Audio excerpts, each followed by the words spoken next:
be sharing with you my top 6 tips on how to overcome heartbreak and move forward with your life as fast as possible. Side note, this isn't about ignoring our feelings and emotions. This is about recognizing our feelings and emotions and at the same time taking positive steps in a forward direction to ensure we do not prolong our suffering and we do not keep ourselves trapped in the past. Also, guys, I have included timestamps in this video so you can skip to whichever bit you find most interesting. So in the past, like everyone, I have experienced some really major heartbreaks. But when I look back, there were some mistakes that I made when it came to getting over those heartbreaks, and the things that I were doing really weren't allowing me to move forward and thrive. So the 6 tips that I'm going to share with you, they address the following things. Number 1, if you've just split up with someone, it could be likely that you've been cheated on and you're feeling rejected and your confidence is super low. Number 2, no doubt you're feeling pretty lost right now and confused, especially when you look towards the future. You thought your life was going in a certain direction and now the rug has been pulled from beneath your feet. Number 3, you might be feeling a bit isolated and lonely right now, which is completely normal. You used to speak to your partner every day. Maybe you lived with this person. You're used to receiving affection from them every day and doing stuff together. And number 4, you're feeling a lot of sadness right now. You are literally grieving for this person that you've lost and the life that you've lost as well. So the following 6 tips that I'm going to share with you, they are going to work to address all these 4 pain points that you're feeling right now. So let's get into it. Tip number 1 is to go no contact, especially if the relationship was toxic, if you've been cheated on, lied to, they've treated you really badly, they're a narcissist, especially if they're a narcissist. I cannot recommend going no contact enough. It has to be done if the relationship was toxic. If the breakup was mutual, or maybe you've got children together, or you've bought a house together, so you need to sort that out, going completely cold turkey and no contact isn't always feasible. But what I would say, even if you're in the situation where you've got children with someone, keep the contact to the absolute basics. Keep it simple, keep it brief. So arrange when you're having the children and keep it at that. Don't start talking about anything else. If your ex was toxic, I would really do everything in your power to remove every trace of them from your life. When I split up with my toxic ex, after 2 weeks, there was 0 contact and I have never ever contacted him again. Even there was a point when he reached out to me, I think it was like 2 months, 3 months later, he tried to message me and I did not message him back. I was really firm with that. Also, something that helped me, I deleted all memories of him. So I went through my phone, I deleted all our photos together. Obviously, it's not always possible to delete every trace of someone or every memory of someone, because you could hear a song that reminds you of them. You might go to a local cafe where you went there together. So it's not always possible to completely avoid them. But what I would say is definitely go no contact, no messaging, no calls, no emails. And within this, something where I went wrong. So I did no contact, but I'm going to be honest here, I continued to stalk him on social media. So I actually blocked him off all my social medias, but I was a bit crazy and I created a fake profile to stalk him on. And I ended up stalking him for months. I think it was like 6 months that I continued to stalk him.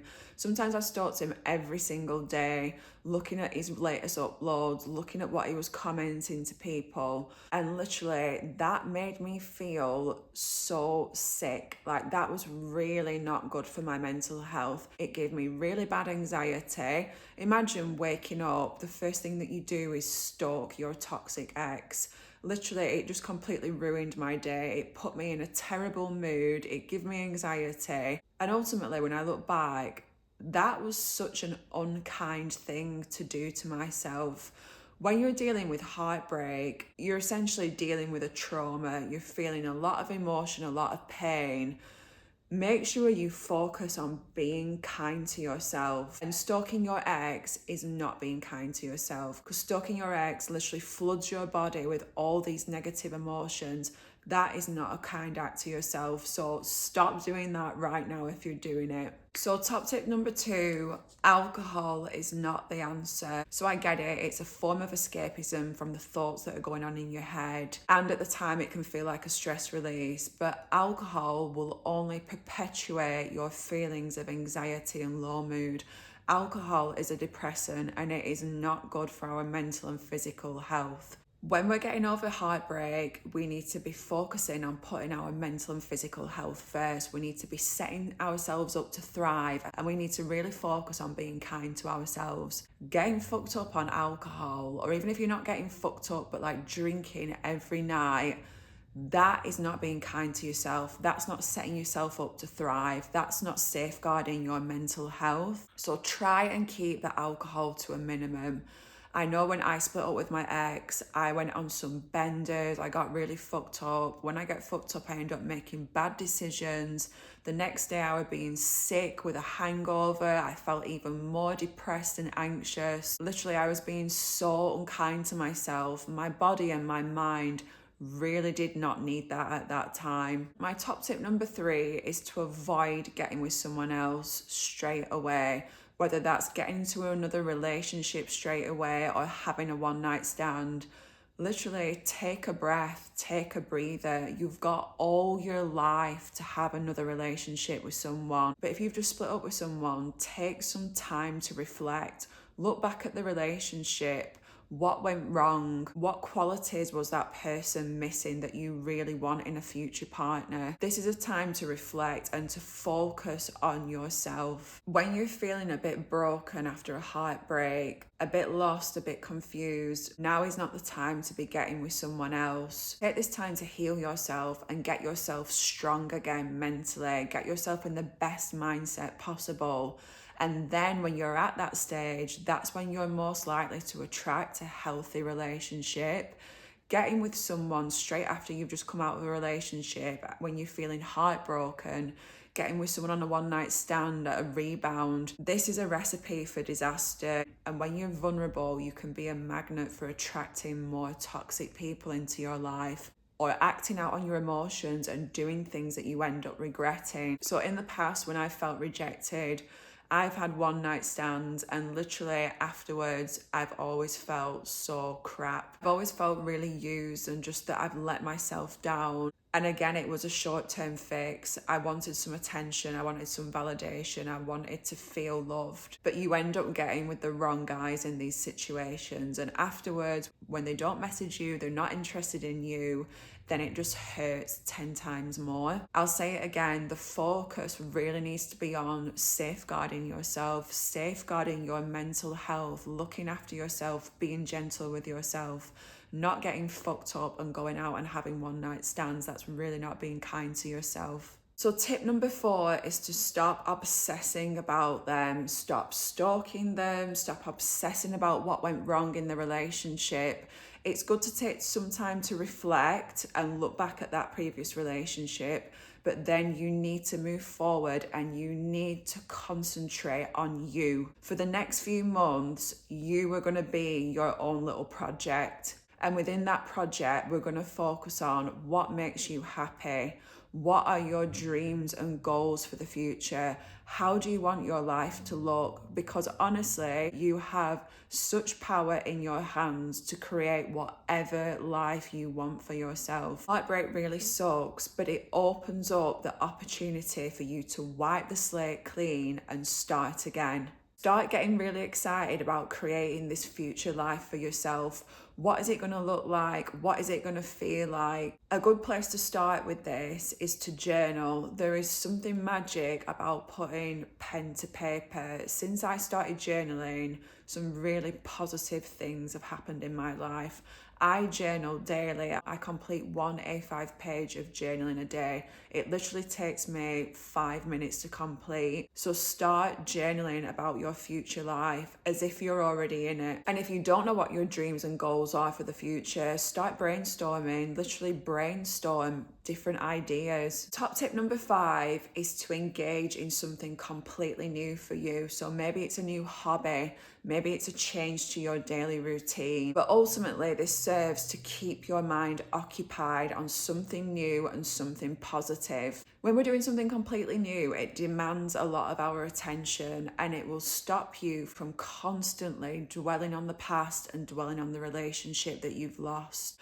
I wouldn't recommend to constantly distract yourself. Like, you've got to acknowledge the pain and your emotions. That's really important, and it's something that I'll touch on in the final top tip. But doing something new within your routine, doing a hobby, nothing negative can come from that, because it can be an opportunity to make new friends, learn new skills, and build our confidence. And it doesn't just have to be a new hobby. Maybe it's time to travel. Maybe it's time to take an extended break somewhere and go backpacking for a month. Or maybe it's time to go and live and work in another country. Or even start pursuing that side hustle that you've been thinking about for ages that you've not had the courage to pursue. Consider things that maybe you wouldn't have considered when you were in a relationship. So my final tip, top tip number 6, to be honest, this is probably one of the most important tips. And this is to connect with yourself and calm your mind and body. With heartbreak can come a lot of sadness, a lot of heightened emotions, and a lot of pain. And we can store that pain within our bodies. And within our mind, we've got constant thoughts. Maybe we've got negative thoughts, and we're ruminating and catastrophizing on thoughts. If we let it in a situation like this, such as heartbreak, our mind will literally pull us from pillar to post.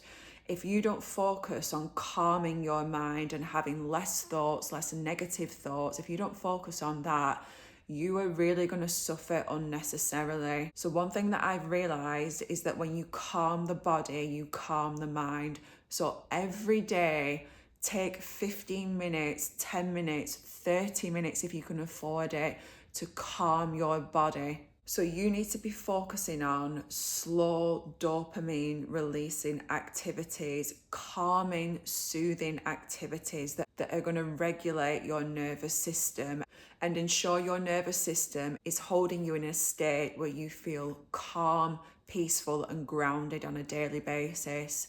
So what do these practices look like? They would include stuff like yoga, breath work, meditation, Pilates, cooking healthy meals for yourself, reading, cold water exposure, and the sauna. All these activities are going to serve to calm your body and help to release that pain. In order for this to work, you've got to commit to these practices daily. So take 15 minutes every day to undertake one of these practices, and within a few weeks you will find that you're having less thoughts in general, like your mind's not just constantly whirring with thoughts, it's more peaceful. The thoughts that do come up are not predominantly negative, and also when negative thoughts come up, you're not latching onto those thoughts, automatically believing them and letting them pull you down into a spiral of catastrophizing and just feeling absolutely crap. I cannot tell you how important it is to do this when you're getting over heartbreak, to calm your body and calm your mind, because this is where the issue stems. It all stems with what's going on up here. The way that you're feeling, it's because of the thoughts that you're having. You're ruminating about the past. You're never in the present moment, enjoying the present moment where there's peace and calmness. So guys, I'm going to wrap this video up here. Heartbreak is painful, but if you implement these top 6 tips that I've just told you, it doesn't have to be prolonged and agonizing. You have the power within your hands to decide how you're going to let this situation affect you. Are you going to take control of the situation and show yourself the kindness that you deserve? Are you going to focus on calming your body and mind and cultivating a mindset where you're excited for the future and creating this new life for yourself? Or are you going to let yourself suffer unnecessarily? Are you going to let the thoughts and emotions beat you down every day and cripple you? Thanks for listening, guys. Remember, if you found this video useful, don't forget to like the video and subscribe to my channel. I've also got more episodes coming up, all to do about love and relationships, so stay tuned for those. Thanks for listening and see you next time.